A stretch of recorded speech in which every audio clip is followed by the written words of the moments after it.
basketball tournament. Brought to you by Bonanza Family Restaurants. Discover Bonanza, Bangor, and Rockland. Grant's Dairy, Naturally. Clyde Billings, Saab Itasca, State Street, Augusta. Jordan Milton Machinery, your Caterpillar equipment dealer in Maine, New Hampshire, and Vermont. Footman's Dairy, step up to Footman's. John Linehan Jr.'s Bangor Ford Sales and Linehan Ford of Ellsworth, home of quality Ford vehicles at value prices.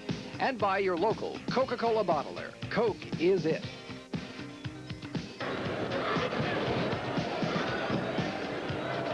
Good evening, everyone, and welcome back to the Bangor Auditorium, where we're going to be seeing the two top teams in Eastern Maine Class A basketball. For quarterfinal activity, both Waterville teams coming in at number 1, and the Waterville girls are the first team in Eastern Maine from Waterville to be undefeated since 1945, 18-0. They're going to be taking on the girls from Stearns. They're coming in at 9-9. Some excellent basketball ahead of us right here in Channel 5 and on WABI Radio, and we're going to be bringing you that. The pregame show coming up in just a moment.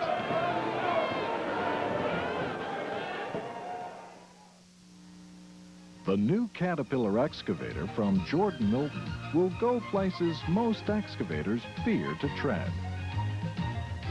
Like on the road. It even corners like the family station wagon. And does a whole lot of things no station wagon could ever do. Call us today about a test drive in Hopkinton, Montpelier, Scarborough, or Bangor. Basketball has always played a big part in my life. At tournament time, I always remember back to when I played on a championship Ellsworth Eagle team 19 years ago. Now I have two sons playing junior high basketball. You know, the same qualities that make people successful in basketball make people successful in business. Hard work and practice. Commitment to do things right. At Linehan Ford and Bangor Ford, we need your business. When you give us the chance, we'll prove that we deserve it.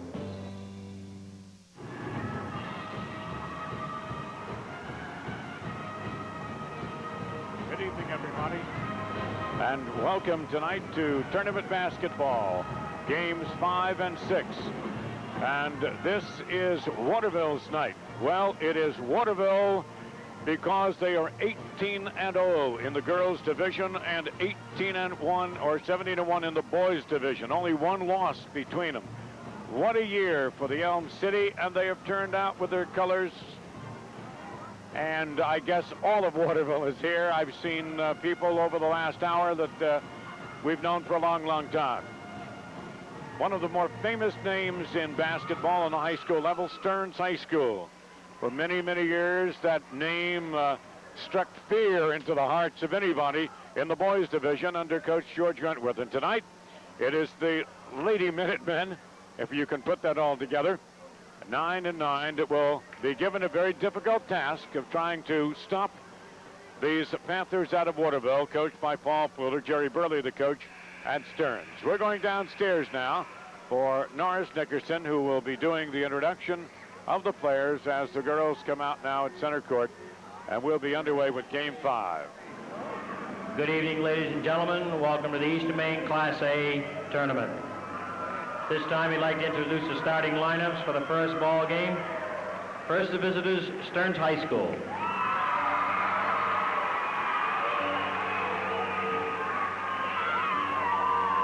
Number 20, Mary Casey. Number 34, Libby McLean. Number 32, Michelle Bagley. Number 42, Veronica Jordan. And number 10, Tanya Perry. Coach for Stearns High School is Jerry Burley. For the home team, Waterville High School.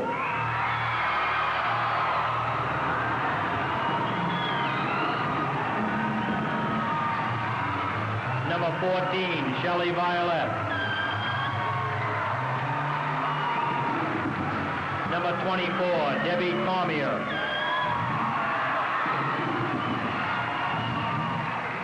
Number 44, Melinda Nelson. Number 50, Stacy Gursky. And number 52, Ray Willett. coach for Waterville is Paul Fuller. The officials for tonight's ball game are Mr. Marks and Mr. Wolfram. Would you please stand while the Waterville High School band plays our national anthem?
Well, it won't be very long until we can just decide the issue. The girls coming out. This is our 5th game. We take a vow. Gary's been quite busy. We take a vow before we go into the 5th and 6th game. It's a $1 penalty if you say something silly. You know, you're walking a feather edge after being here for so long. And you never know. You know, when I started singing the Wizard of Oz song, I knew I was getting weak. We're enjoying it. It's a great evening, and of course the Waterville people are all pumped up over here at the sideline. Let's get it going. In the blue uniform will be Stearns, in a white uniform, the favored Panther girls. The tap is controlled by Waterville High School. We'll see a 1-3-1 zone set up by Stearns in the blue uniform. Waterville will take the first shot off. No good by Violet. Rebound comes down to the Panther girls. They'll try it again. It's in the air, off. No good by Cormier. Let's see if Stearns gets it. They do. All righty, that's Bagley, Casey, Perry, McLean, and Jordan coming down court for the girls from Millinocket Stearns High School. I've said that name many, many times in the history of basketball complex in the state. There's a shot for the right wing by Jordan. No good, and Waterville will rebound. We've got a lot of good-looking players on this team. Violet, Cormier, Nelson, Gursky, and Willett. Undefeated, they had to have something really good going for them. Out on top of the key, Stearns comes out off the zone, traps right out in front. There's the turnaround shot, popped up off the iron. No good, put up by Cormier. We'll have a pushing foul underneath against one of the girls from Stearns.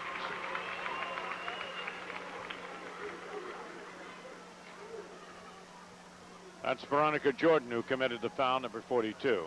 And we do have a halftime score over in Augusta coming up for you.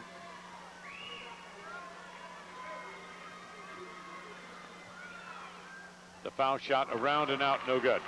All right, at the halftime, Halton 23, Cape Elizabeth 19 in the girls' state B final. We'll follow that one for you here in this game tonight. That foul is good. Melinda Nelson makes it 1-0. Waterville takes the lead. And they steal the ball. Stearns, of course, in a very tough position in this ball game. They're going to have to play well. There's a shot, no good, on a travel by Ray Willett. Ray Willett, a junior at 5'7". Waterville's boys had only the one loss. That came to Bangor.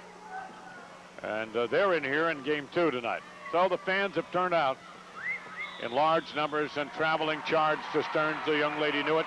Tanya Perry said, uh-oh, I forgot to do something. Namely, put the ball down before you take that step. Some things come first. All right, Waterville in the white uniforms again to the near side corner. Ray Willett pops it up there, good. 3-0. Waterville figures to win this one big. I don't think that's any secret. And Stearns, against the pressure, will throw the ball into the front court and got it down into the corner. Comes out on top. A floating shot is around and out, no good. It'll go up a second time. This one will drop in, and I believe that was Jordan. It was. Yep, it was Jordan. 3-2. There are those here that feel that Stearns will give Waterville a good shot tonight. I talked to some fans and say when they stick together, they're a pretty tough team. They were 9-9 on the year. The Aroostook team said they played very tough up there. All right, there's an outside shot by Waterville's 5-0 Gursky. Puts it up and out, no good. Goes out of bounds. Stacy Gursky, a junior at 5'11".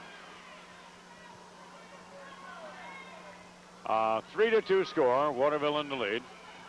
Stearns against the pressure in the backcourt, and that's the one thing that they're going to have to learn to live with in this ballgame. If you can get it in the front court, you should have the advantage. Be a 3-on-2. There's a long shot that's right there by Mary Casey. And Mary puts it in for all net. 4-3. Stearns out in front here. They're backed up into what appears to be a 1-3-1 zone with Jordan playing the backside of it. There's the top of the key shot. And you've got 2 points off the little outside shooter, Shelley Violet. 5-4, Waterville in the lead. They steal the pass, and Stearns will knock it loose and out of bounds. It'll be a Waterville ball. Again, Stearns are going to have the trouble getting the ball in the front court. I think if they can get it up there into the front half of the court, it's going to be a much easier job for them. Getting it up there is not too easy. 2-3 zone set up right now. They're going to face pressure. They're trying to beat it with a half-court pass, and so far not too good. Long shot is good by Cormier. Well, now, that's how you play the game. That's a zone buster. 7-4. All right, Stearns having trouble. They are tied up. Immediately, the minute they get the ball, Waterville collapses on the ball. They're right there, trapping, fronting, backing. They're right on the ball, and it's not easy to get it up. Looks easy. It's not easy. The tap will come away to Waterville's Panthers. 7-4, they lead Stearns by 3. All right, bounce pass to the near sideline goes to Violet. Down in the corner to Gursky. Again, playing against the zone. They work it down to low post, up and in. Melinda Nelson. They're hitting them outside, and they're taking it in. And Waterville's looking awfully good right now. 9-4. All right, Stearns will get a baseline drive. It's up and in. Lovely shot. Libby McLean took it into pressure. Went baseline, cut up underneath and scores. 9-6. Waterville coming down deliberately. Be picked up in half court. Now Mary Casey up there. They've switched man to man. It would appear that Stearns now will go man.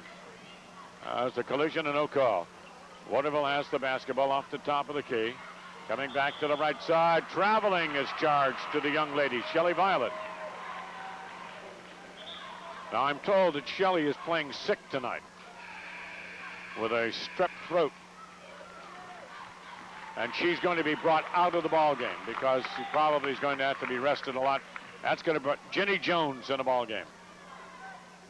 4 minutes to go, opening quarter at the Bangor Auditorium. George Hale with a friend in tow here to do game 2. We're all pacing ourselves. Gary Thorne will be with us. There's a foul on the outside. That's going to be on 2-4, Debbie Cormier. Debbie's a senior, 5'5". She tried to get her hand up in there, got a little on a mismatch.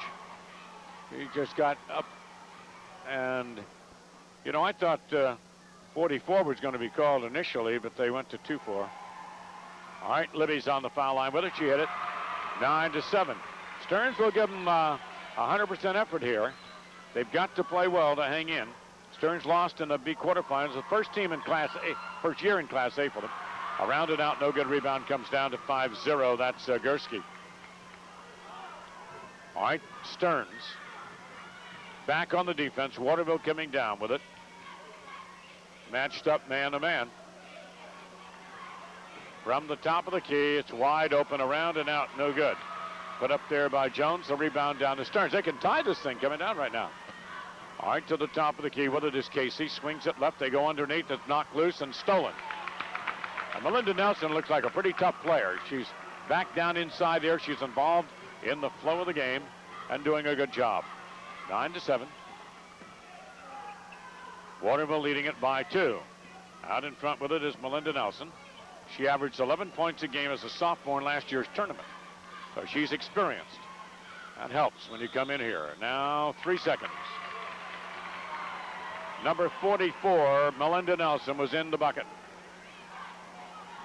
Now, Bangor Auditorium does not have the painted lane as many places do, and I believe that all courts eventually are going to have to go to that. It's a long pass out of bounds, and you've got to watch for the red line. If you go, most of the buildings around the country, the majors now have got the lane. That's the reason we refer to it as being in the paint. Broadcasters being so innovative. Pitch is low and outside for ball 2, Gary. Already back door, no basket. A foul out in front. They drove it inside to Nelson, but it was a foul out in front. 2 minutes and 47 seconds to go. That foul will be on 3-2. You look for her, Bagley. She got in there and got in on the action. The basket will not count.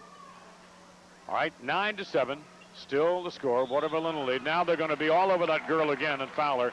And it looks to me like Libby McLean that time. 44, Nelson obviously is a problem. And Jerry Burley is putting the pressure on her. They're trying to front her, and they're fouling her. Pass comes back out. Foul line extended. Long shot around and out. No good. Put up by Cormier. Second shot up and in from the wing.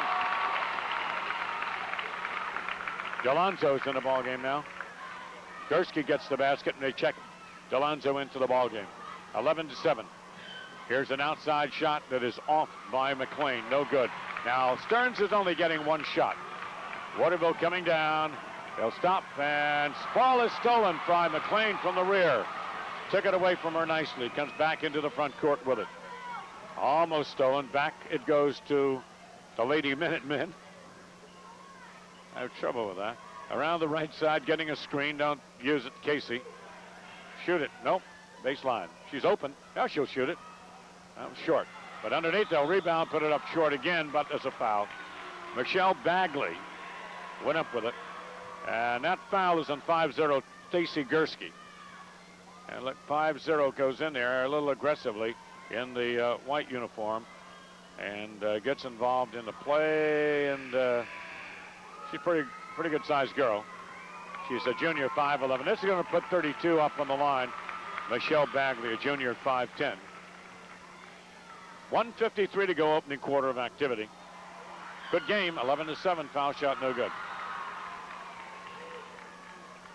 Waterville lost to Caribou badly last year, but they came back this year and threw an undefeated season at the league.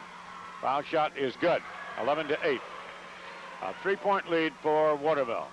Looking for their 19th game.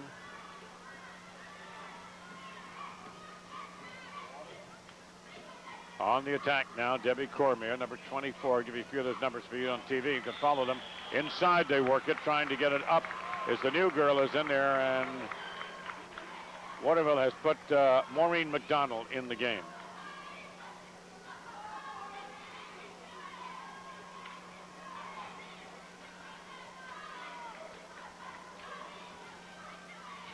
So we'll have a foul shot coming up now. That foul is called on Casey. Off the backboard, no good. A minute and 38 to go. Casey has picked up her first foul. Stearns has committed 4 team fouls. That one doesn't go either. Rebound loose. Lost out by Waterville. A good call. If it's a good call, why is everybody booing? Oh, I'm on the Waterville side of the arena. That's why. I bet you they're cheering at the other side. All right, pressure in the backcourt. Stearns trying to get it out of the backcourt. They flip it over the middle. That's one way to beat it. If they can get it down in there cleanly. Perry taking off the top, sets up a weave to Casey. Casey out there being ball hawked a little bit. Swings it down the right sideline. They feed it into the post. She'll turn, and it's slammed right in her face. That's not very nice. Melinda Nelson said, here, you want it back? You got it. From the right side corner, it's good by Mary Casey, the 5'8" senior from Stearns. 11-10, they've got it down. Crowd's enjoying this. They had good basketball here today. The game started wild this morning with that Coney Bangor affair, and it's been pretty wild all day. We have, I guess, what, one open game, really? All right, goes down inside. There it is. Oh, Melinda Nelson, low side left. She'd have forced that thing up, and she's a solid-looking ball player. 13-10. 40 seconds to go. Stearns 3-on-2. They come down, fire off. The second shot will go. That basket is good by McLean. 13-12. Now, if you can beat the press, you ought to be 3-on-2 or 2-on-1 at least, and that's what they did that time. They got it in there 3-on-2. Out to the near sideline it goes. On top, well, that girl likes to shoot from there, and she's good. Wow, that's Cormier's shot. They're setting a weave and cutting her open at the foul line, and she makes it 15-12. A 3-point lead, the ball loose. 10 seconds, 9 seconds. Stolen by Waterville, foul. Uh-oh. Michelle Bagley commits the foul. Jerry Burley of Stearns says, don't do that. There's the throw, goes into the backcourt, and then, When the two objects meet like that, the one in the rear commits the foul.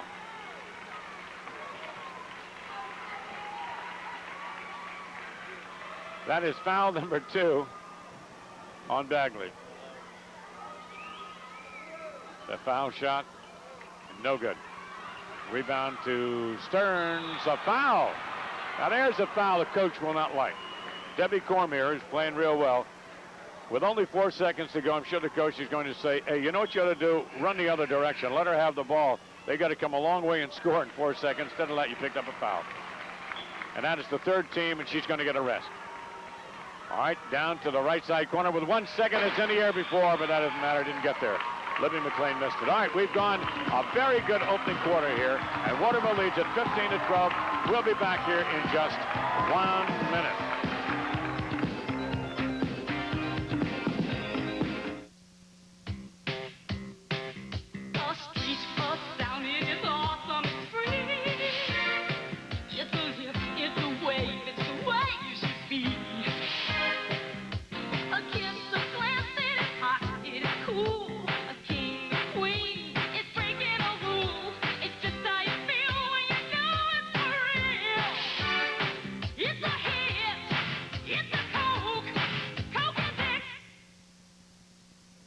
As a Saab owner, you may recall other cars you've owned. Cars that offered sportiness at the expense of practicality, or practicality at the expense of fun, or status at the expense of expense. Of course, you don't have to own other cars to appreciate a Saab, but it can be very convincing. See Clyde Building Incorporated, Saab Itasca, State Street, Augusta. All right. A lot of action at the end of the period. Boy, I tell you, Melinda Nelson looks to be a very formidable opponent for Stearns to handle. Number 44, and she just gets the tap. Putting new people in there. That's Shelley Violet is back in there. Off to the near sideline. Waterville leading it, though only 15-12. Stearns have done an excellent job of staying close. And that's, of course, what they must do. They don't want to get into a position of being way behind. Outside shot off, no good. Second shot up, no good. Foul. Foul was, well, Shelley Violet put the first shot up, and the second she got fouled. And they'll call a foul now on the Stearns girl.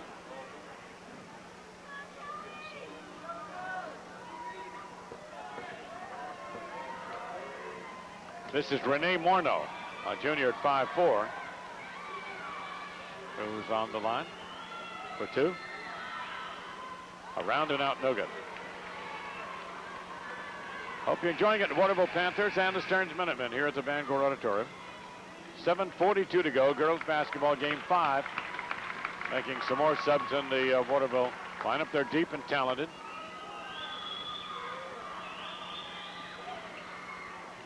Up and off, no good. And it comes down to the Minutemen.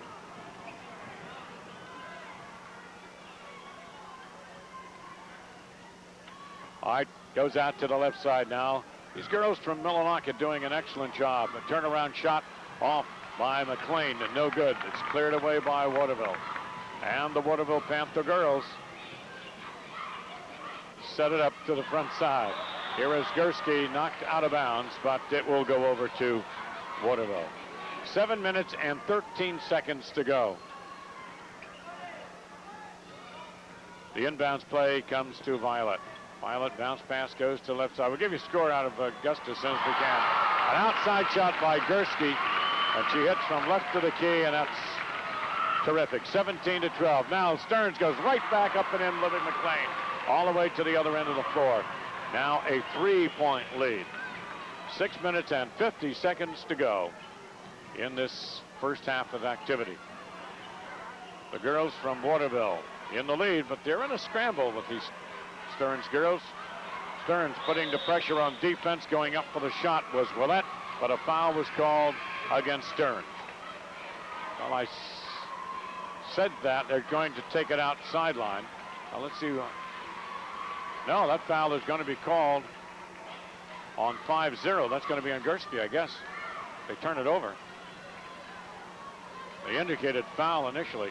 All right, Stearns on the attack, down to the other end. It is stuffed right back at her by Nelson again. Nelson is playing one-on-one basketball very, very well, and Waterville takes over. Debbie Cormier over the time strike, comes off the top of the key, stops, fires long, off the iron, doesn't go. Rebound loose, and it is picked up by Stearns, but picking up a foul will be Libby McLean. Maybe not. Could be Veronica Jordan. It's Jordan who got the foul. So up on the foul line shooting will be Stacy Gursky. We got a timeout call. 6 minutes and 14 seconds to go. Time called. A 3-point lead for Waterville. We'll be right back. Stick with us.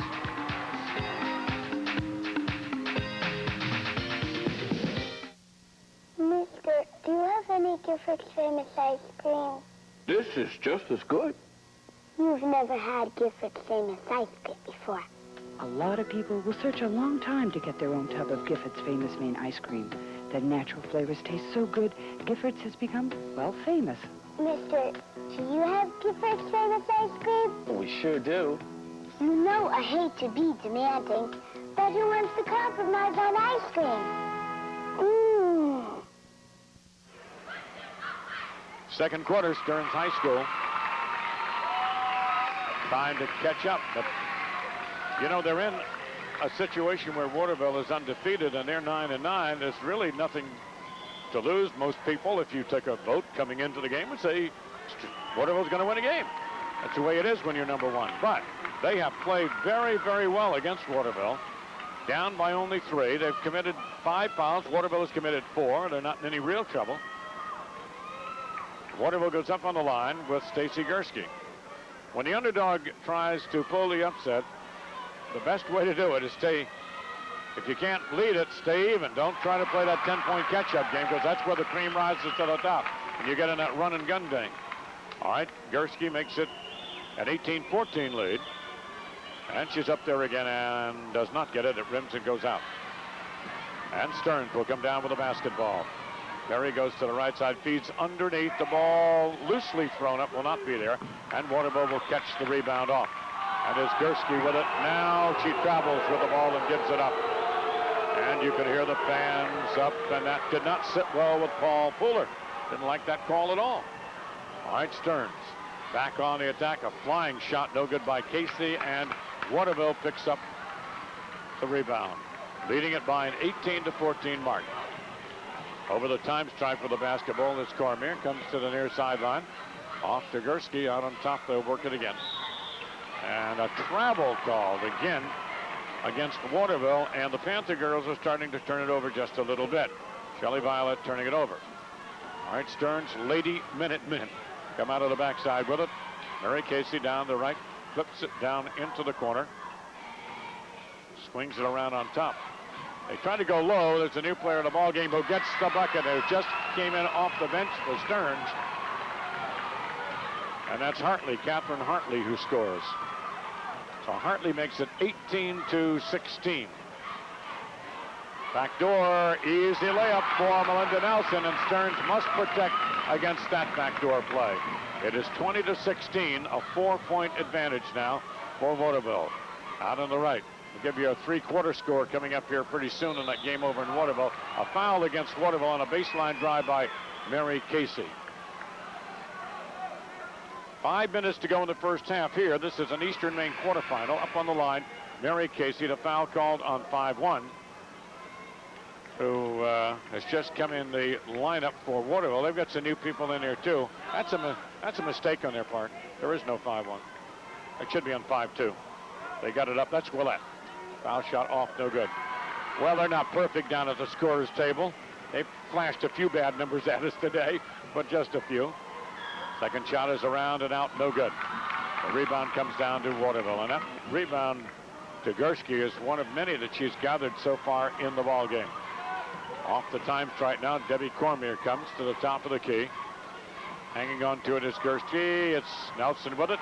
Gursky trails inside and scores 22-16. 4 minutes and 40 seconds to go in the first half. 22-16.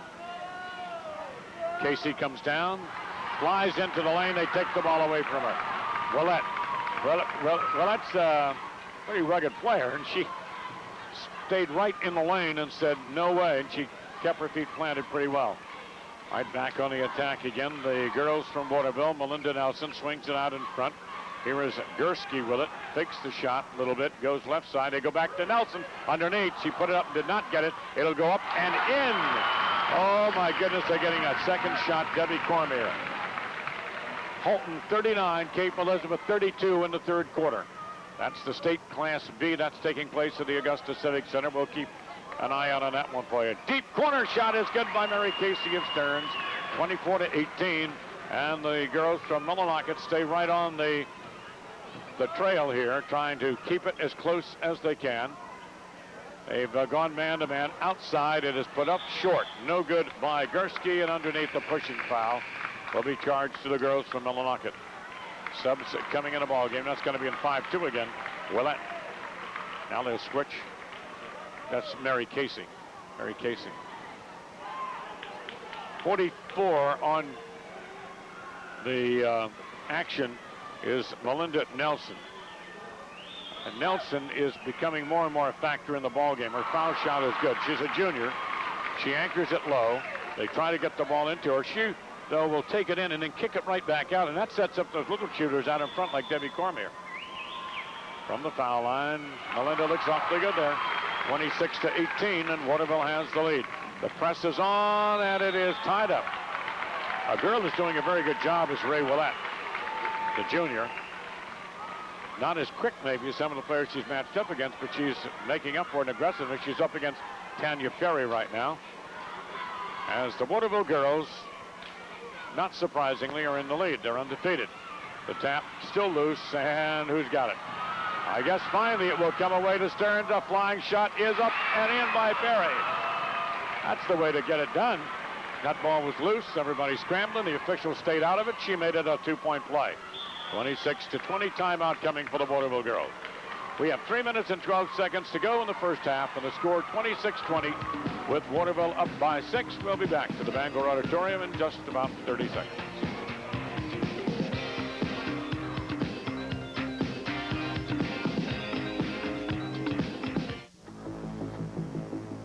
The new 16-valve intercooled Saab turbo.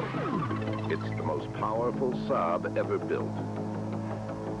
In some cars, this much power might seem somewhat irresponsible. In this car, however,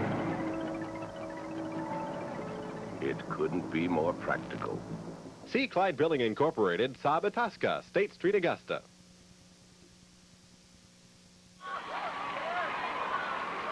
The action continues here at the Bangor Auditorium. George Hale along with Gary Thorne and crew. All kinds of pretty faces here today. Enjoying the ball game. We hope you are, wherever you are. Channel 5, Channel 8, WABI with you tonight, AM 91. It'll be a Waterville ball from in their backcourt.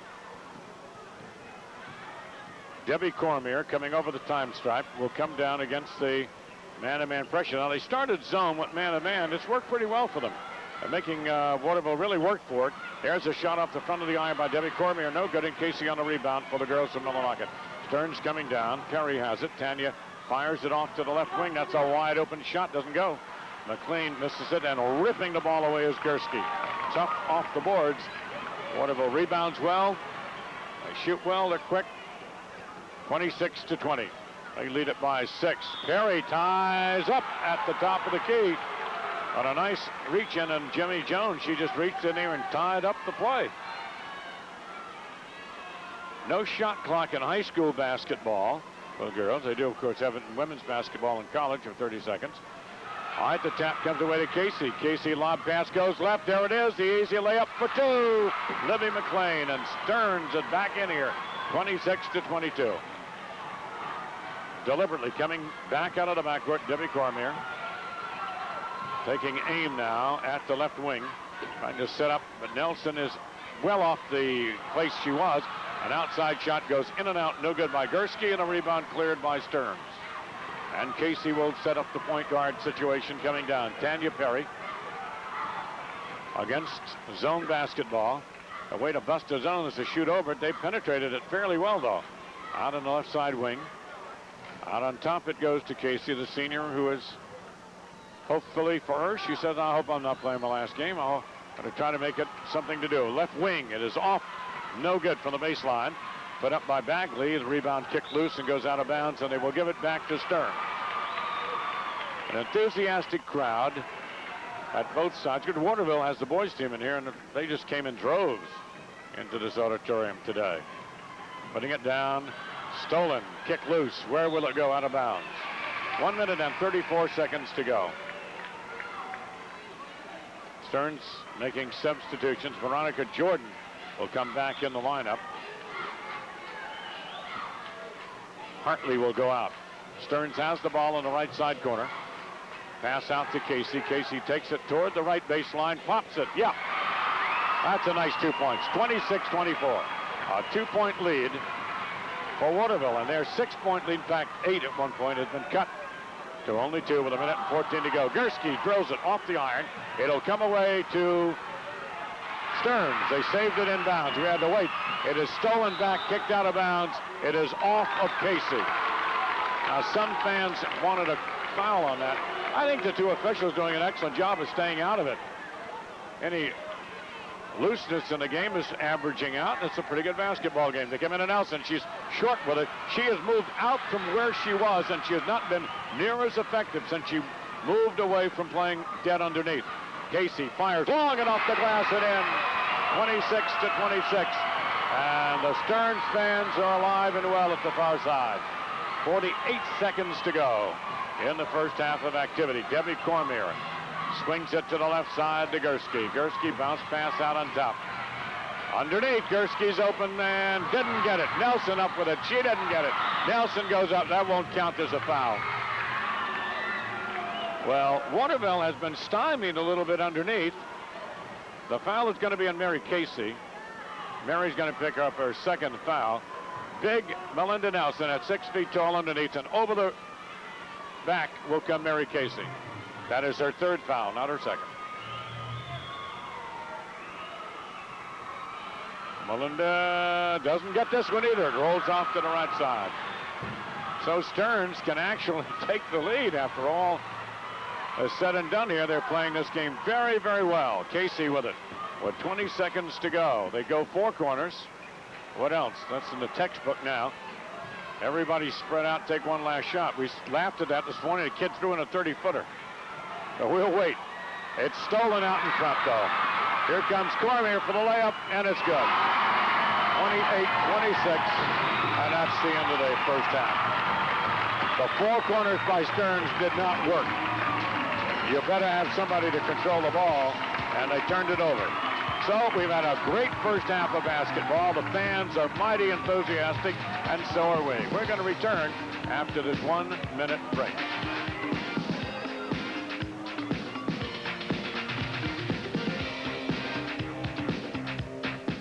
He's back! We want the steak and all-you-can-eat shrimp and salad bar special. Steak. A juicy charbroiled steak. Shrimp, all the shrimp you can eat. And everything from soup to salads to desserts at our Fresh Pastix food bar. A great deal. And with all this delicious food, some people just can't get enough. Discover the steak, shrimp, and salad bar special. See you tomorrow. See ya. Discover Bonanza. Top quality, low mileage, affordably priced. You need these things in a good used car or pickup. We provide that with every used vehicle we proudly offer for sale. Every vehicle we sell is completely reconditioned. If we don't feel right about it, our customers will never see it. We'll wholesale it to our competition. A good used vehicle is a big investment. Bangor Ford and Linehan Ford wants you to know that we have the largest inventory of top quality, low mileage, affordable used vehicles.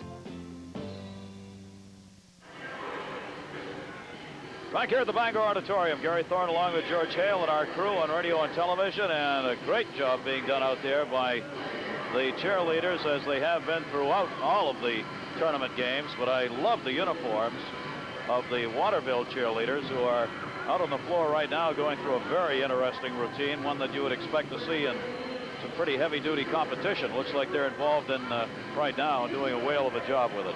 We hope you've enjoyed all the tournament action. We want to bring you up to date on what's happened here today and what it has set up for games in the future. This morning in the first girls game, Coney defeated Bangor 56-52. Coney was the 3rd seed. Bangor was the 6th. In the boys game this morning, it was Gardner 72, Presque Isle 50. Gardner in a seed upset, as Gardner was 6th and Presque Isle was 3rd. In this afternoon's girls game, Caribou defeated Gardner 66-51. Caribou was number 2, Gardner was number 7.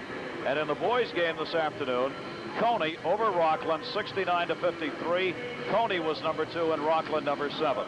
Now we will follow up with the 2 Waterville teams in here tonight, and then we'll tell you how that's going to set in the matchups when we come back to the Bangor Auditorium in just 2 minutes.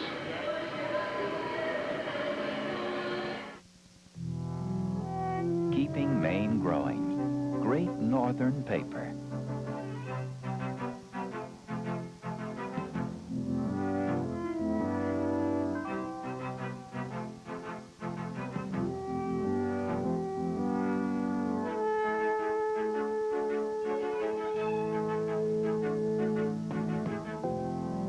Great Northern Paper, keeping Maine growing.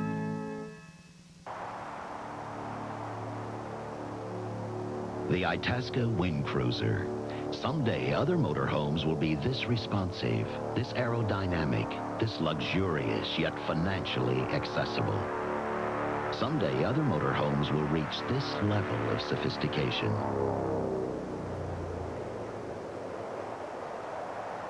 But why wait? See Clyde Building Incorporated, Saab Itasca, State Street, Augusta. It makes good sense to rent a Caterpillar D3 from Jordan Milton. You'll be operating the best machine in its size class with Northern New England's largest tractor dealer behind you for the finest parts and service backup. Monthly rental makes it simple. All we require is the first month's rent when you take delivery.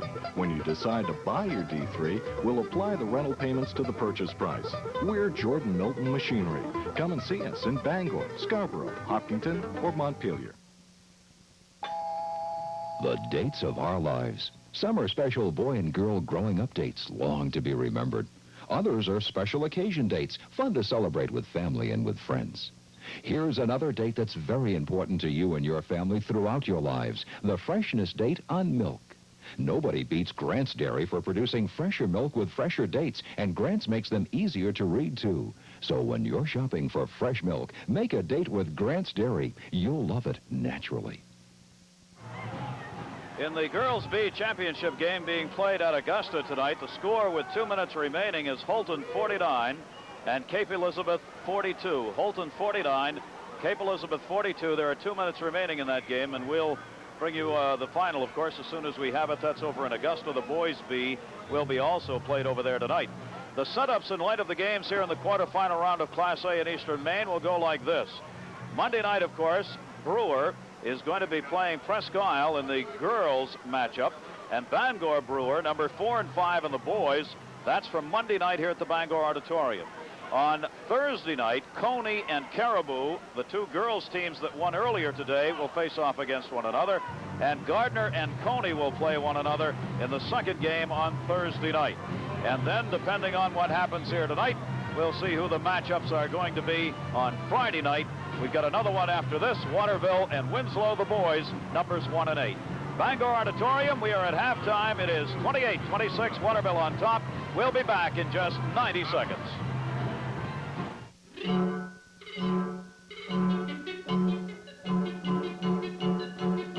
People in Maine are authentic do-it-yourselfers, a lot like one-man bands. Well, Hammond Lumber Company is the perfect place to come if you've got a little one-man band in you. If you're building something for yourself, no matter what it is, Hammond probably has everything you need.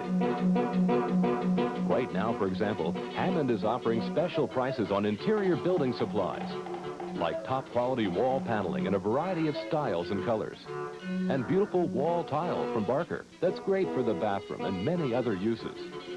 And Hammond has a wide selection of beautiful hardwood floors. Or if you need vinyl flooring, Hammond has that too, all at bargain prices.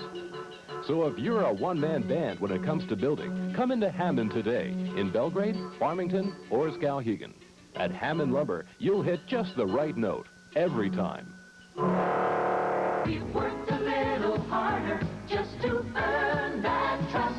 Most companies charge about the same for heating oil. A few pennies difference here and there. The big difference is the level of service you get. There's none better than Weber's. And through the good times and the bad, if you find yourself in trouble, you can count on us to hustle, 'cause we move in fast. And when it's cold, we know the job we have to do to keep you warm. A solid 50 years with you. We've done the best that we can do. That's why people put their trust in Weber. Back here at the halftime, let's check the scoring for Waterville. They have been led by Melinda Nelson with 9 points. Debbie Cormier has 8. Stacy Gursky has 7. And Ray Willett and Shelley Violet have each contributed 2, so they've spread it out. For Stearns High School, their double-figure people are Libby McLean with 11, Mary Casey with 10, Veronica Jordan and Tanya Perry have 2 apiece, and Michelle Bagley has 1. So each team has 5 girls on the board, and that pretty much sums up where we are. It was 15-12 in the first quarter. Waterville was on top, and with the bucket at the end of the first half, they've gone out on top 28-26, but it has not been easy, as the Waterville girls, who have not lost a game this year, coming in 18-all against this Stearns team, which was 9-9, are finding the going a bit tougher perhaps than expected. Second half upcoming. We'll be back with a tip-off in just 1 minute.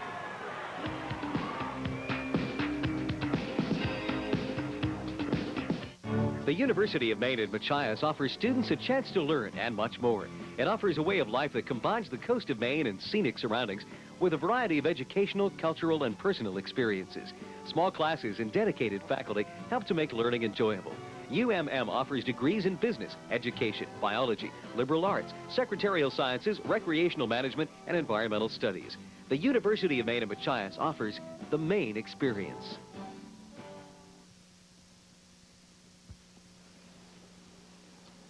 It's got my favorite colors, red and gold, and I like to drink it when it's very cold. Mom got it for me, 'cause it's caffeine free. I don't even know what that means. Well, I don't care if it's caffeine free. I only know it tastes good to me. Well, I don't care if it's caffeine free, but Mom does. Caffeine free Coke, I'm glad Mom gets it for me.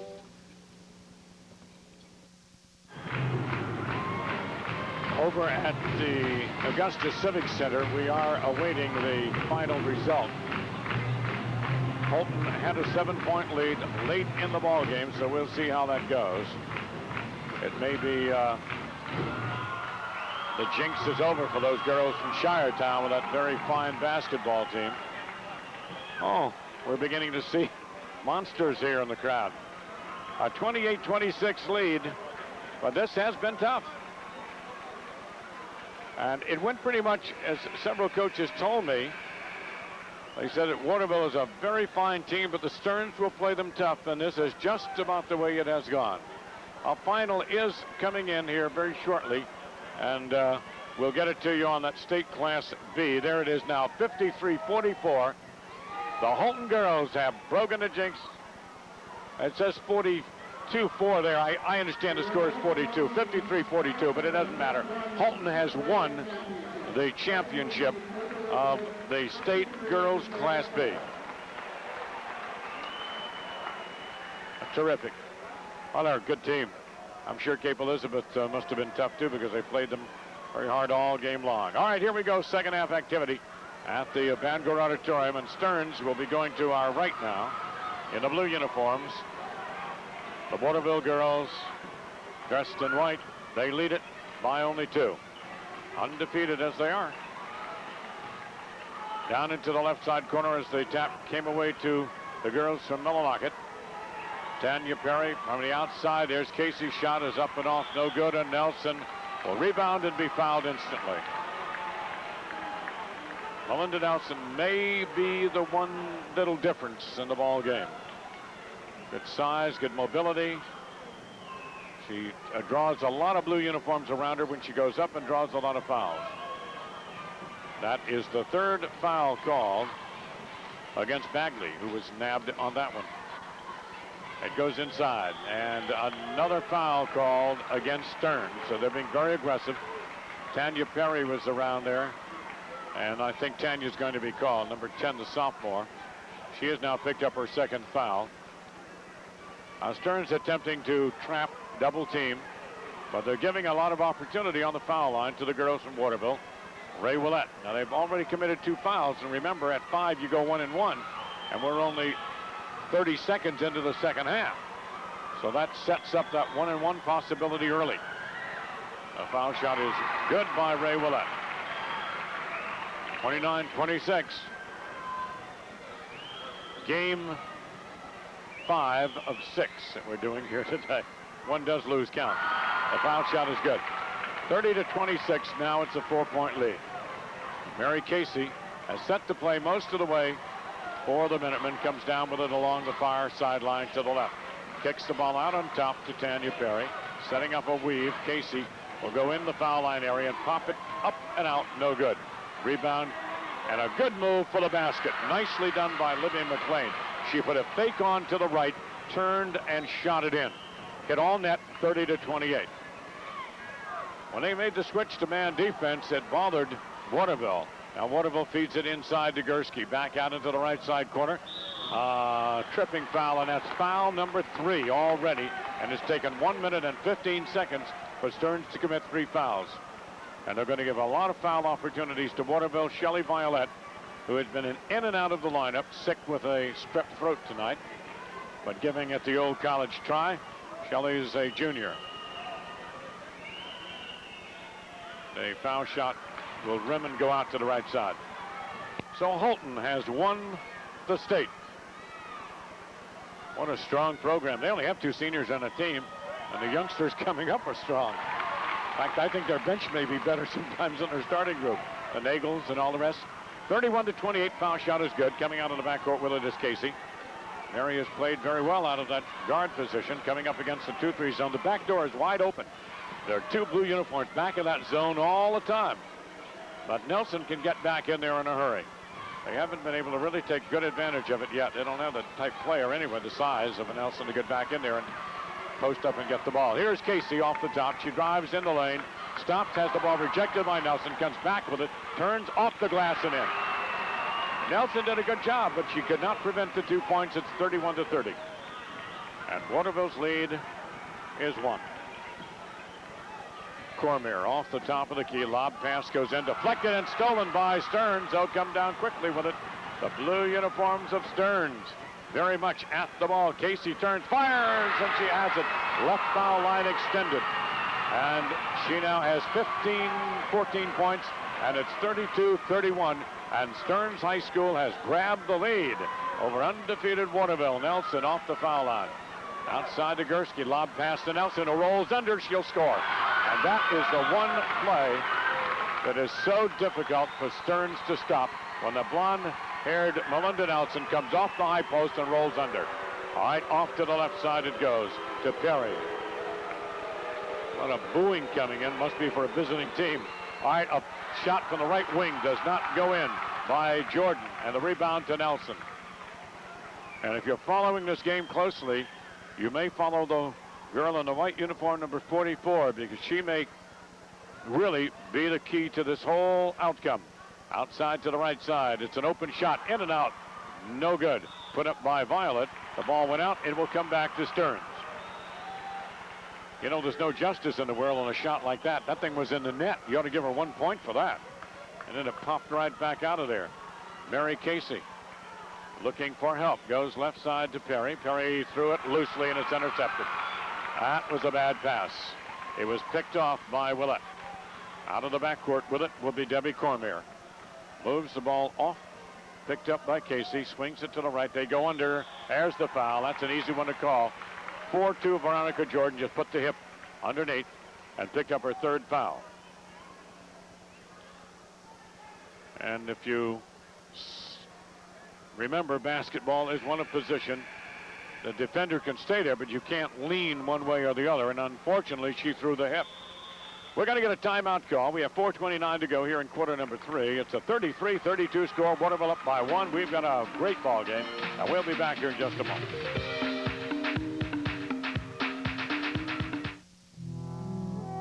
Keeping Maine growing. Great Northern Paper.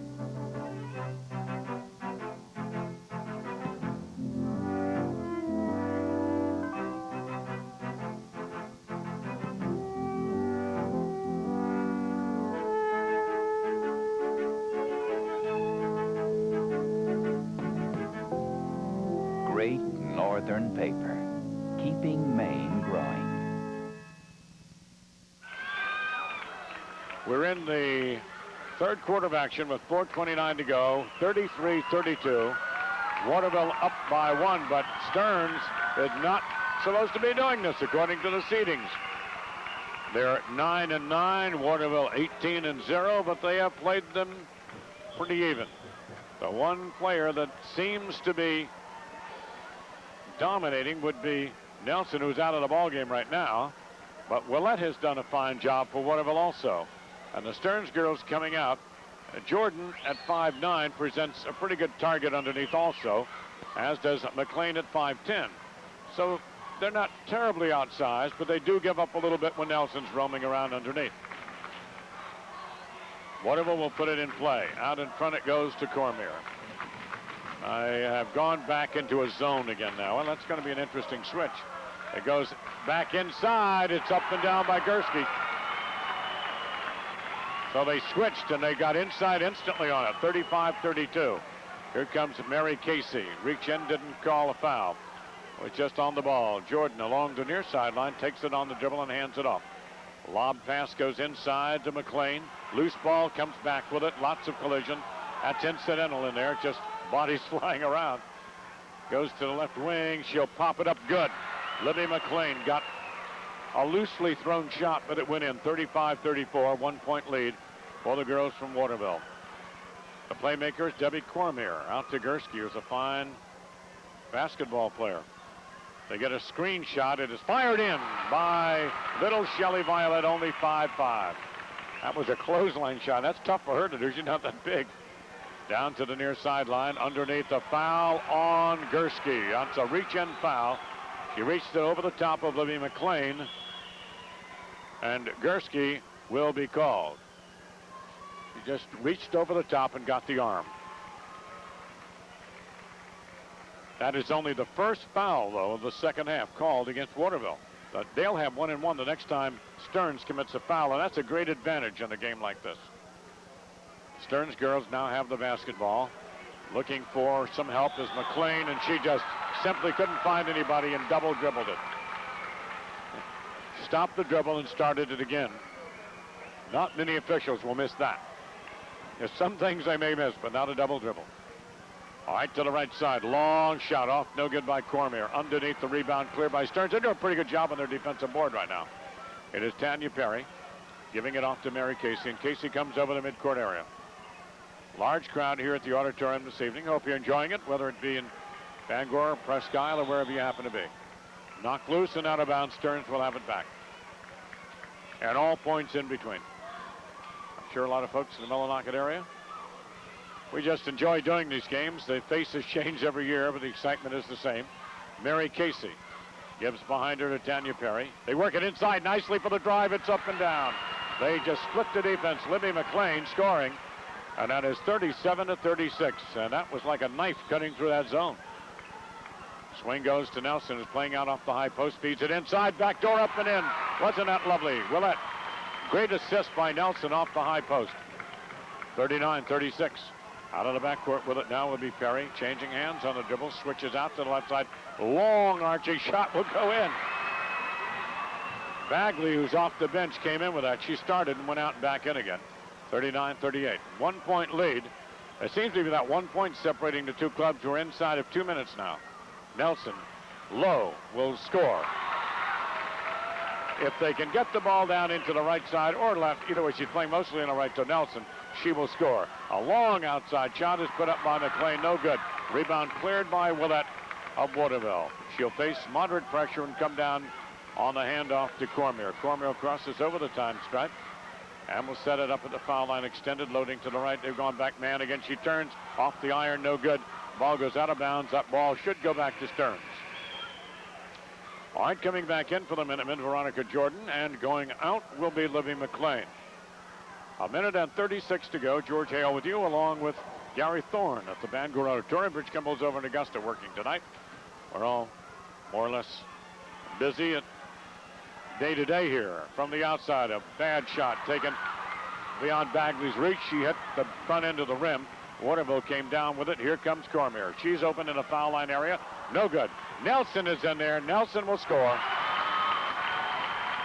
Number 44, Melinda Nelson, has been underneath there a lot tonight, and she is making the difference in the ball game with a minute to go. 1:01 to go in the third quarter now. I don't want to get you excited. We have a full quarter to go. Mary Casey takes it down the left side, forces the shot. No. Does not go. Gursky on the rebound, and she clears it out of there to Violet. Violet on a high dribble will cross over the time stripe to the top of the key. Left side to Nelson. Nelson plays outside pretty well, too. She's rolling under now. They're loading to the right side. They'll try to score off the strong side, apparently. They have just Gursky onto the weak side of it. There's the outside shot that is off by Cormier. No, that wasn't a very good shot. Mary Casey came down with it. That was deep off the perimeter. Out of the backcourt, Casey off the top of the key. 20 seconds to go. And Jordan has the basketball. Foul line right side extended off to Casey. Top of the key. She's in there with it. Won't go. Nelson on the rebound. Just stand. They steal the ball away from her. And Nelson takes it back. What do you mean that's your ball? That's mine. Nelson said, you're not getting that away from me. And Melinda grabs 1 second. They will not get the ball away in time. And so at the end of 3, it is 43-38. Waterville up by 5. We've got 8 more minutes to travel. We'll be back in a minute. Keeping Maine growing. Great Northern Paper.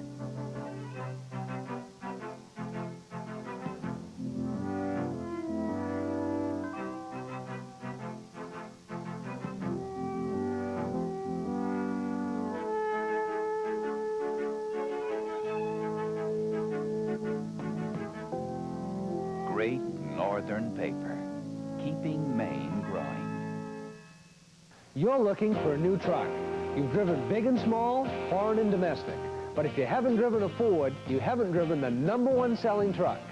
Bangor Ford and Linehan Ford joined forces to become the #1 Ford pickup sales leader last year. This year, we're doing our best to outsell not only all other Ford dealers again, but all pickup dealers, period. We'll give you our lowest prices and our highest trade-in allowance for your used car or pickup truck. Remember, we will save you money. Roger Whitaker's coming to the Bangor Auditorium on Wednesday, March 6th. I'm singing with him. I'm part of the act. I'm going to be up there, and I'll let Roger do the singing. That's a good show. He put on a terrific concert in Bangor the last time, and he's coming back. We have 8 minutes to go. I'll get it all in here tonight. We got the Wizard of Oz in, didn't we? Get it all in. I was off to see the Wizard again tonight. Here's the tap. It will come to the Waterville girls, and we are heading to the point in time now where that clock is something we watch very carefully. They've got a 5-point lead. The girls from Millinocket, though, have stayed in the thick of this battle. Nelson has the ball deflected underneath and will go to Perry. Nelson suddenly is also playing decoy. She's out in front and feeding underneath. They are well drilled. I can understand why they're undefeated. They execute very well. The ball is out of bounds. Lost out by Stearns. It will go over to Waterville. That was a late call, and most people thought it was going the other way. All right, Debbie Cormier on a high drill. Now, Stearns is backed up. They're giving them half court. Long outside shot does not go by Cormier. The second shot will not count. There's no basket. And Willette stamps her foot, and there's a foul going to be called against her. She walked a very thin line of getting a technical. 52 was called for grabbing the arm on a rebound. Then she stamped her foot. I don't know if those coaches would call technicals on the girls or not. I've never seen one. They might. I wouldn't. All right. A double dribble now at the other end by Tanya Perry. That gets everything even. So it's turned back and forth. Debbie Cormier setting it up. These teams, of course, very tense now. Waterville wants to get out of this one.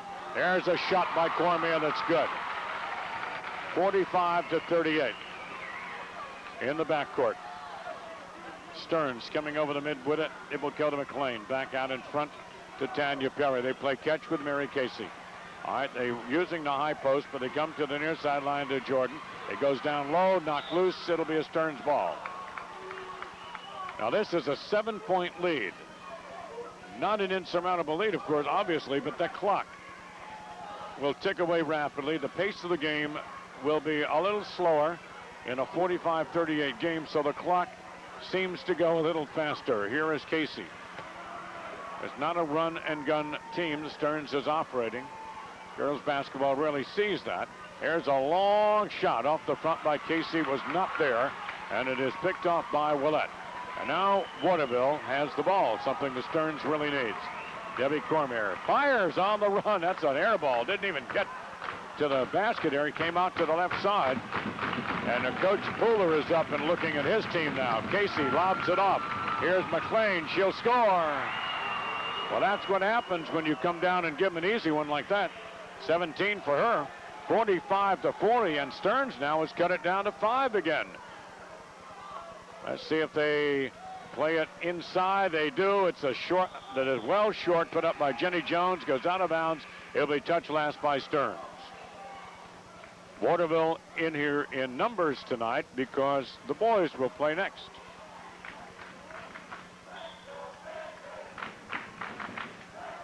The ball comes into Cormier. Cormier for Waterville. Pumps, doesn't shoot. Goes down low. Willett. Foul. That foul should be called on Bagley. 32. Bagley, and that is the way it will go. She now has picked up her 4th. She got in there and got a piece of the action going through. And I tell you, Willett plays very aggressively. A very difficult player to guard. And on the mismatch, she committed a foul. Foul shot up and off, no good. Waterville has committed only 2 fouls in the second half, and that is a very critical statistic in this ballgame because they have the 1-and-1. Even though they haven't shot particularly well on the foul line, foul shot is good, 46-40. For some reason, today has not been a good foul shooting day. Maybe the gods are against it. We're going to get a timeout. We'll return to the Bangor Auditorium in just a moment.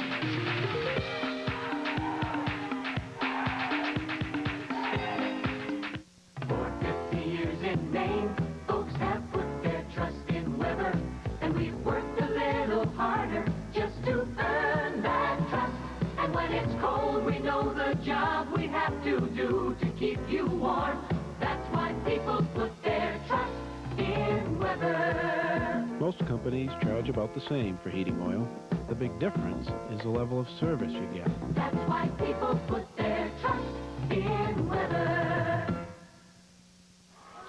All right, we will attempt to get you the Maine Northeastern Championship score that being played in Boston. We've checked all our normal sources, and we do not have the score. We're sure that Lynn Harlow and the Public Information Department at the university will get us that because we're quite interested. But as of a few minutes ago, that score had not come into us. There has been a lot of interest, of course. In fact, Liz Coffin's parents were here today because they were not allowed in the arena at Boston because of the measles epidemic. CBS did a big thing on BU last night. Boston U is where the problem is, but BU was in that tournament. Maine trying to win the Seaboard Conference under Coach Peter Gavitt. On Tuesday next, we'll be somewhere covering men's basketball. Skip Chappelle and his group will go postseason with men's basketball, likely against Northeastern, but that's not assured yet. Stearns coming down, playing a terrific game. They're still a few points short, and now a foul will be called on Willett. They're down by 6, and Willett is called for the foul. Going up on the line will be Michelle Bagley. She's playing with 4. A lot of heavy action underneath. You see that blonde hair, a lot of Melinda Nelson in that, but that's because she's involved. easy to pick her out, but she has been a terrific defensive player also. A foul shot is no good. And at this juncture of the ball game, Stearns would like to have those fall because we're down to 5:33 to go in this noisy auditorium. She got both of them missed, and now a violation, I think, on Nelson. And they'll give her another attempt. They said that Nelson crossed over too quickly. And Nelson says to Ron Marks, "What happened? What did I do?" And he says, "You can't cross over." She said, "All right. You've got to stay back till that ball is up there." Here it is. Oh, didn't get there again. And the rebound came down to Waterville's Cormier. She hot foots it over the time stripe. Swings it out to the right side. That little girl likes to shoot out there, but that's an air ball. Shelley Violet missed everything. She got away with it as it's picked off by Waterville again, and a foul on Tanya Perry. Number 10 of Stearns in a blue uniform grabbed and picked up her 4th foul. Remember, the tension is building here now. Everybody wants the ball. That's a reach-in foul. It's a textbook call. On the line, Debbie Cormier, the senior, not big, 5'5", but she plays a lot taller than 5'5". The ball is in the net, and it is now a 7-point lead, 47-40. Waterville lost last year, but if they've come back strong. In the air, and good. And that's what Stearns did not do at the other end. 48-40. All right, the girls on the attack from Millinock and have the ball stolen, and a foul will be called on Perry after the steal. And if that's on Perry, she's out of the ball game. Too quick when she's gone. She lost the ball, frustration, fouled back after it was stolen by Debbie Cormier, and she is consoled at the bench. It's not an easy way to go. She grabbed the left arm of Debbie Cormier. That's a typical frustration foul. She had the ball stripped, didn't like it, reached out and said, "Give it back." That's foul number 5. So she's gone. She's on the bench and being consoled. But you know, the nice thing about that, you get over it. Only lasts for a little while. These kids have gone right at it, tooth and nail here. 48-40. 5:12 to go in the ball game. And Debbie Cormier now up in the line. Her foul shot does not make it. Tap loose, out of bounds. That should be a foul, over the top foul against Waterville. Now let's see who that's on. That's on 3-4 undoubtedly. Delonzo, who just checked in. That's one of those go for the ball over the top and get the body into it fouls. 5 minutes to go. All right, Stearns needing 8 points to get even. In a relatively low-scoring game, Casey's shot off the glass. It'll go back up and in by Casey. She followed it down the lane, 48-42. Boy, they are scrappy, and that's just the book we had on them. They will fight you all the way, and Waterville will have a tough go with them. And the coaches were all saying that. It came through off the glass and in, and a foul. Shelley Violet drilled it. She's done that 2 or 3 times in the game, and she was hit. The basket will count, and the foul will be charged. They're going to give it to the girl that just came into the ball game for Stearns High School off the bench. Catherine Hartley picks up her first. Now on the line for the 3-point conversion, Shelley Violet. In and out of the game, ill today somewhat, but well enough to make a contribution to her ball club. Foul shot does not go. She did not get the 3-pointer. And it comes down in a 50-42 score, still down by 8. Casey in the lane, puts it up and off. It'll go up a second time, no good. Hartley, and a foul will be called underneath on the rebounding action on DeLonzo. Again committing the foul, and she's picked up 2 quick ones.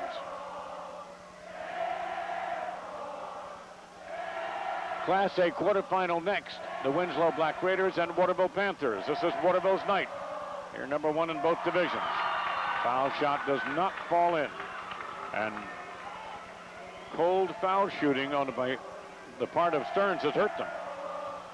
Down by 8. They missed 2 again. They all count, the ones you make in the first quarter, but you remember the ones in the fourth quarter. Down the line, Debbie Cormier swings it out to Nelson's fairly quiet over the last 4 or 5 minutes. She goes down to the right side. Lob pass comes back out to Cormier. Puts it up, in and out. No good. It is followed up and in. And a nice basket by Ann DeLonzo. 52-42, and that puts a lot of distance between Waterville and Stearns. A 10-point margin for them to overcome. In the lane, Hartley's shot does not go, and another foul is called.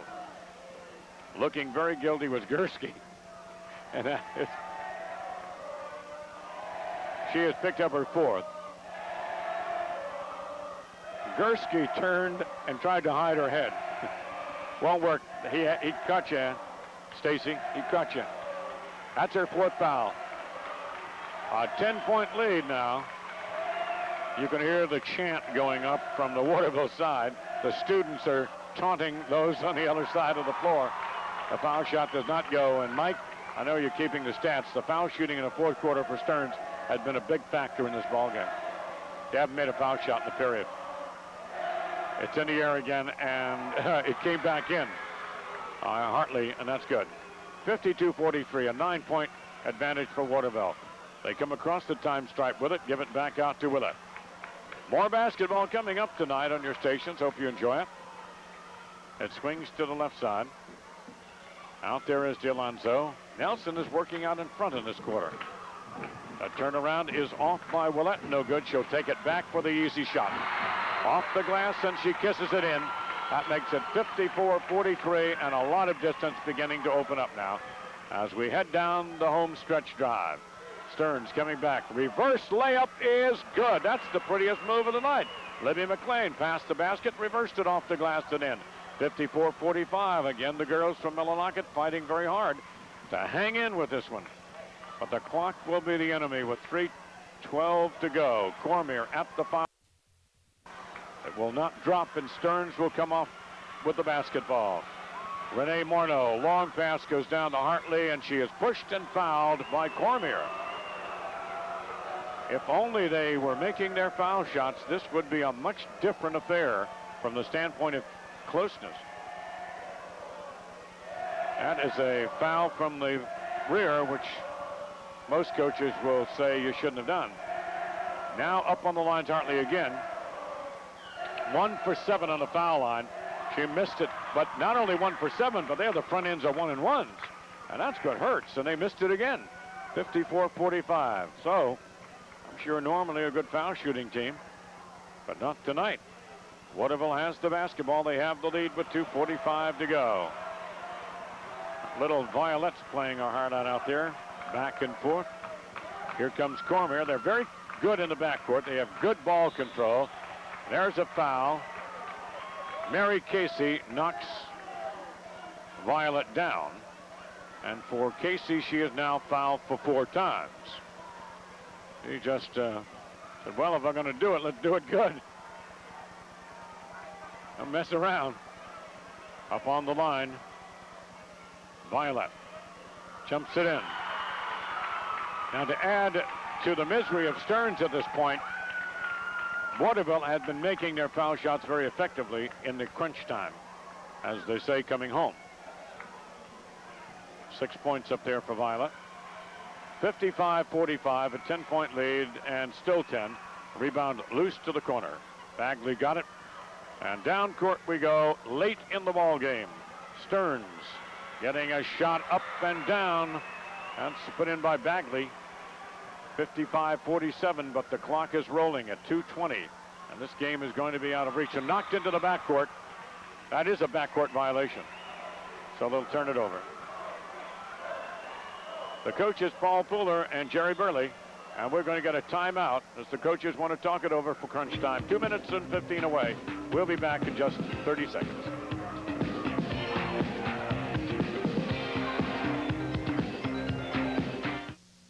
If you've been paying on a mortgage for years, you have an accumulated wealth tied up in your home. At The Source, we believe you should have the opportunity to tap into that reserve without selling your property.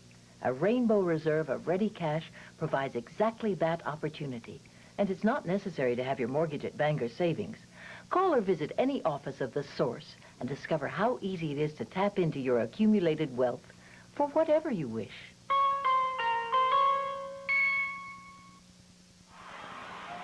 Fourth quarter action. Stearns trailing Waterville 55-47.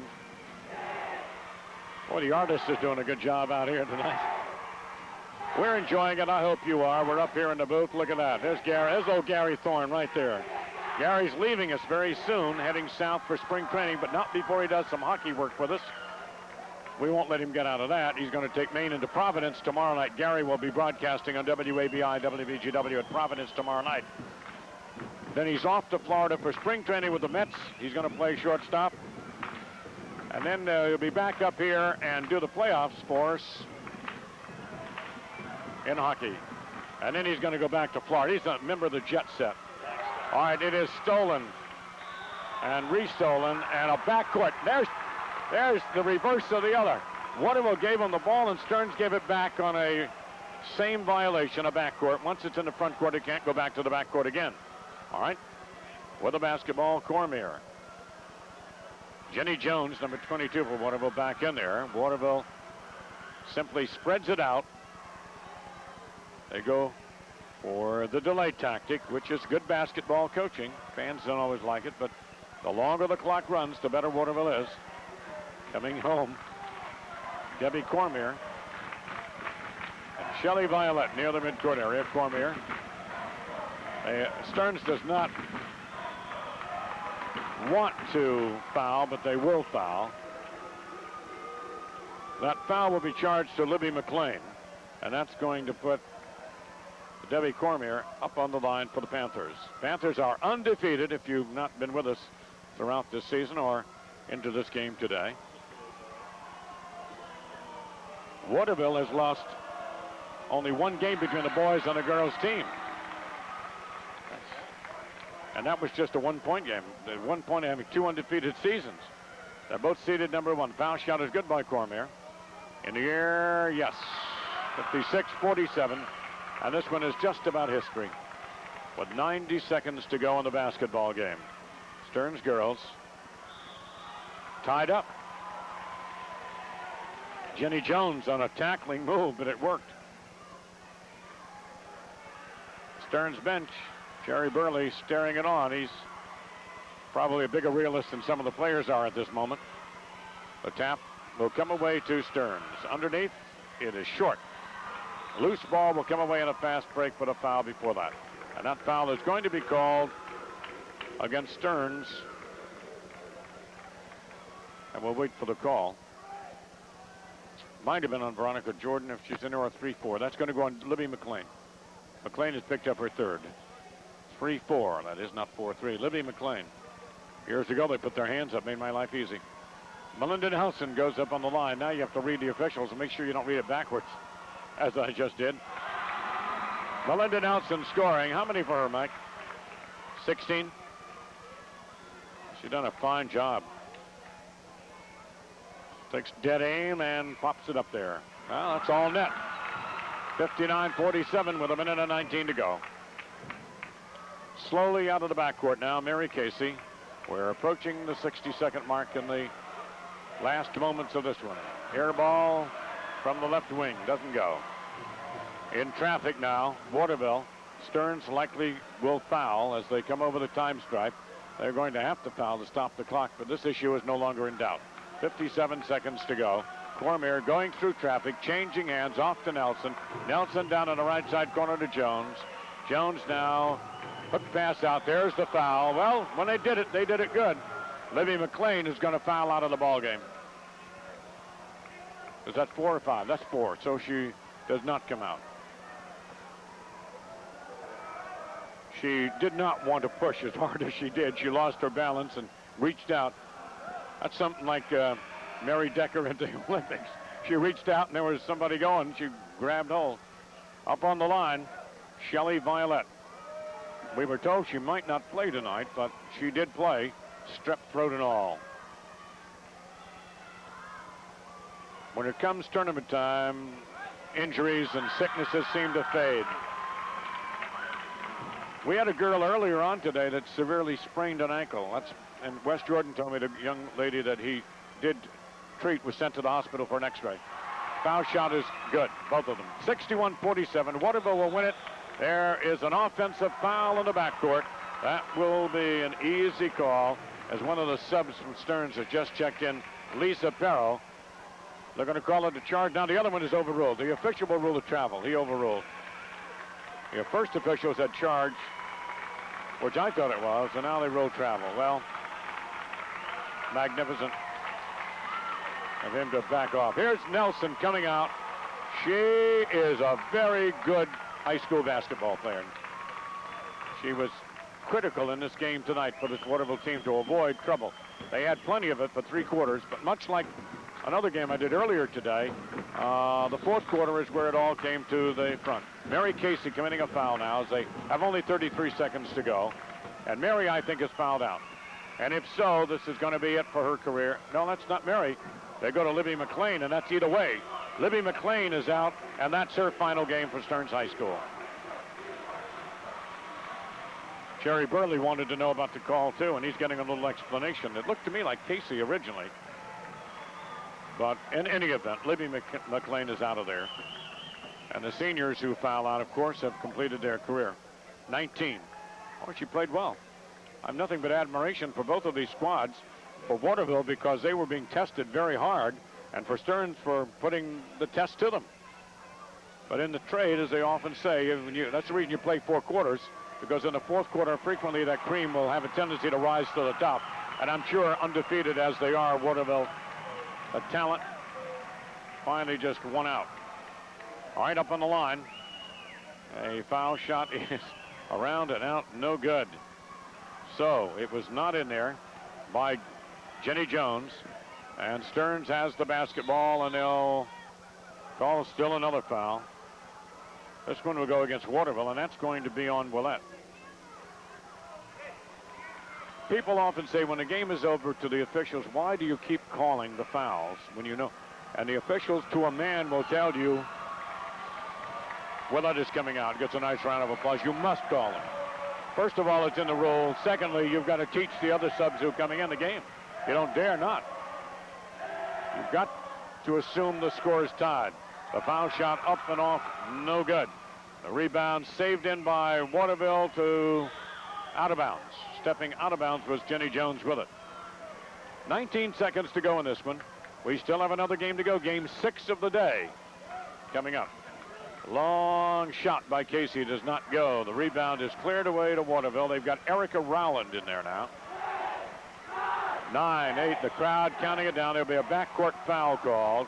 This one against Renee Morneau of Stearns High School. And up on the line will be Jenny Jones.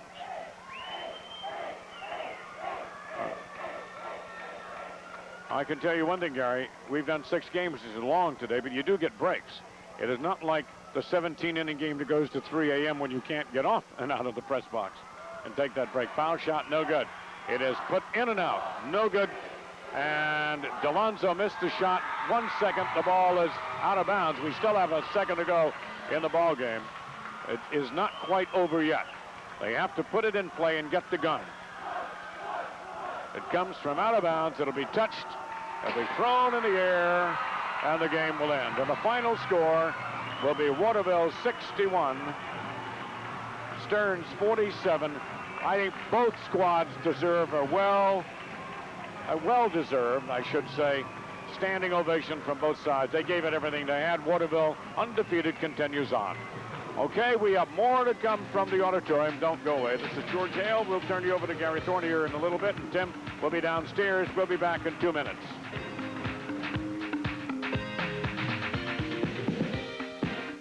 We asked some Action Discount prescription customers about our service, and here's what they said. I'd save $500 within a year's time. All you do is just go to the mailbox and there's your prescription. The service is good. Everything is perfect. All I have to do is call them up and they can send me my prescription. Isn't it time you tried Action Discount Mail Order Drug Company? I think the prices are fantastic. And you can't beat that. If you'd like more information, call Action, toll-free from anywhere in Maine. 1-800-452-1976. Steak and all the shrimp you can eat. Steak and all the shrimp you can eat. Steak and all the shrimp you can eat. Steak and all the shrimp you can eat. All the shrimp you can eat. plus a sizzling steak, potato, hot breads, and Bonanza's Fresh Plastics Food Bar. Just $5.99 at Bonanza. Tasting all the shrimp you can eat. Armstrong has long been a respected name in flooring, and you've come to think of the Furniture Farm as a store that sells better quality home furnishings. I'm Bill Boyce, inviting you to our Armstrong Carpet Studio, where you'll see the latest in colors, styles, and textures for your floors at very attractive prices. Of course, all Armstrong carpets have a warranty to protect your investment. Come see why we're proud to have been chosen by Armstrong to be the carpet studio in our central Maine region. Armstrong Carpets, here at the Furniture Farm, Route 201, 4 miles north of Fairfield.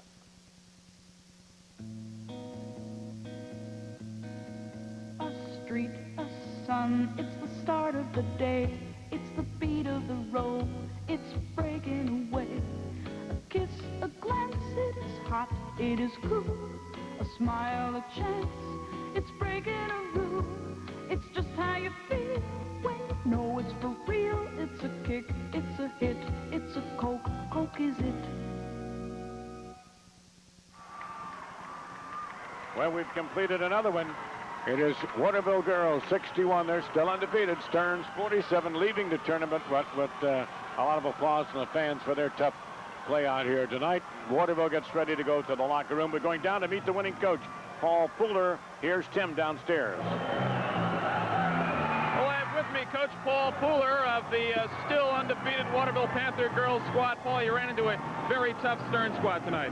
We knew they were going to be tough. I've did some scouting and talked to some coaches, and I knew that they were a much better team than their record indicated. They lost some real tough games over the course of the season, like the Holton and Caribou and some of those people. Paul, at halftime, it was very even. You came out of the second half. Seemed to me a lot of offensive boards that turned into some points for you in the second half. I thought we played a very good game offensively. Defensively, I thought we played pretty well also. They just shot the net off the basket. It's a great shooting team. We knew it. And fortunately, we scored more points than they did. Well, Melinda Nelson has got to be the tallest 6-foot I've ever seen. Well, she's 6'1", and she's a big 6'1". She got long arms, she gets off the floor, and she moves up and down the floor pretty well. She's an outstanding player. Job well done, and I know you have a message for someone tonight. Yes, I'd like to say just hi to Rita Cormier, Debbie Cormier's mother, who got in a severe car accident, and we won this one for her, and hope she gets well soon. Okay, congratulations, Paul. Good luck next week. Thank you very much. Winning coach, Paul Fuller of the Waterville Panthers. We'll be back in just a moment speaking with the coaches for the next two teams in just a bit. Thank you very much. Upstairs now, we can tell you that this place is a bedlam. The students of Waterville High School came in with purple Panther power signs and decided to put on an impromptu parade, which they have certainly done. And they're going around and around this arena. Of course, we got two Central Maine teams in here, and you want to win the tournament for sure, but you certainly would like to win the battle in your backyard, or nearly your backyard. And so there'll be a lot of fun with this one. Coming up next, the Class A boys quarterfinal, Winslow Black Raiders and Waterville Panthers. This is George Hale. Gary Thorne is with us. We'll meet the coaches and all, but we're going to take a 90-second break, and we'll be back with more, so you stay right there.